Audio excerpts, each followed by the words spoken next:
C'est quoi cette gaine qui est censée sculpter notre visage pendant la nuit? Depuis quelques jours, on voit ce bandage à scratch qui est à nouer autour du visage partout sur les réseaux sociaux. En fait, cette gaine, elle est commercialisée par la marque de lingerie et de vêtements gainants Skims, créée par Kim Kardashian et vendue au prix de 62 €. Mais est-ce que ces gaines ont un réel effet sur le visage? Est-ce qu'elles peuvent être contre-indiquées? On a posé les questions à un chirurgien plasticien. En fait, ce qu'il faut bien comprendre, c'est que nous, ce type de gaine, on les prescrit depuis de nombreuses années dans la période post-opératoire de certaines chirurgies esthétiques. L'objectif de ces dispositifs, c'est essentiellement dans une période post-opératoire pour limiter l'œdème. Donc, on appelle l'œdème, c'est le gonflement post-opératoire, et de maintenir provisoirement les tissus dans la position dans laquelle on les a positionnés à la fin de l'intervention chirurgicale. Ça a vraiment la forme du dispositif que commercialise donc Kim Kardashian. Pour le coup, je pense qu'elle s'est beaucoup inspirée de ce qu'on a l'habitude de prescrire. Est-ce que dormir avec ce genre de gaine peut sur le long terme avoir des effets esthétiques selon vous? Pas vraiment. En tout cas, il n'y a aucune preuve scientifique que dormir avec ce type de gaine, ça puisse entraîner un lift du bas du visage ou sculpter la jawline. Ce qu'il faut comprendre, c'est que la jawline, qu'on appelle en français l'ovale du visage, ça va dépendre de structures anatomiques multiples, donc la peau, qui va être plus ou moins relâchée, la graisse qui est sous la peau, mais également les muscles et les structures osseuses.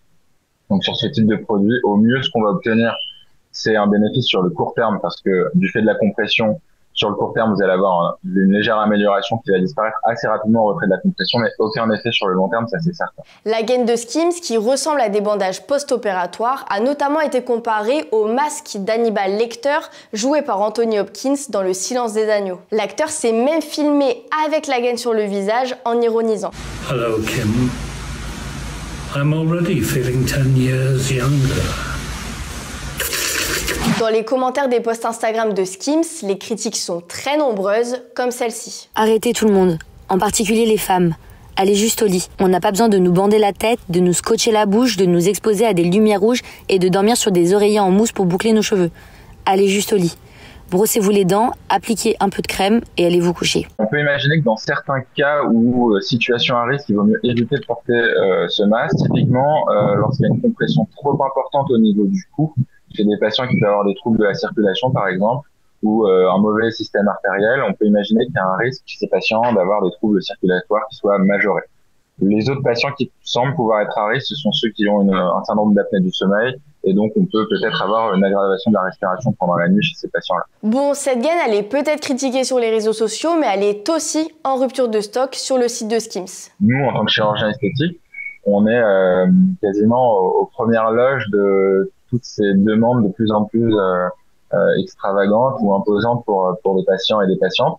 Et effectivement, les réseaux sociaux, ils rentrent en considération. Je pense que c'est le facteur principal qui vient créer des petits complexes au quotidien chez les patients.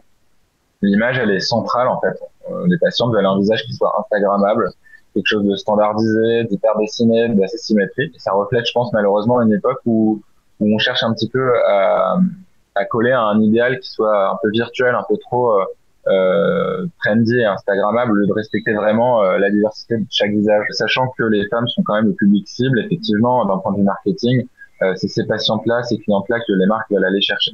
Je pense aussi le fait que ce soit la marque de Kim Kardashian, qui est quand même une célébrité qui a largement libéré la parole sur la chirurgie esthétique, ça joue aussi beaucoup. Vos patientes, elles vous parlent de ce type de gaine, c'est des choses qu'elles ont déjà essayées avant une potentielle chirurgie? Ouais, elles nous en parlent de plus en plus. Ce qui est essentiel de comprendre, c'est que la jawline, c'est une zone anatomique qui est hyper en vogue dans nos consultations.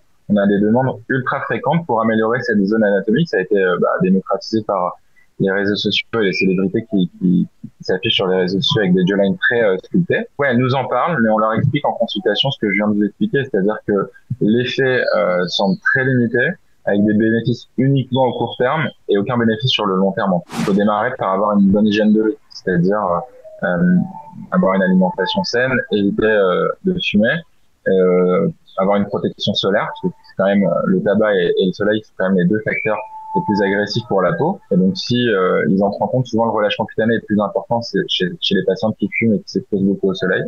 Ensuite, effectivement, il y a beaucoup de gymnastique faciale, massage covido, du tapping au niveau du visage qui commence beaucoup à se démocratiser, qui ont des effets qui sont bénéfiques, même s'ils sont plutôt légers, mais effectivement, c'est plutôt bénéfique. Nous, d'un point de vue médical, on a des possibilités non invasives comme les injections d'acide hyaluronique au niveau de l'ovale du visage. On peut avoir également des technologies de radiofréquence qui marchent bien. C'est vrai que dans certains cas, on n'a pas le choix que de passer par la case chirurgie lorsque le relâchement cutané est trop important.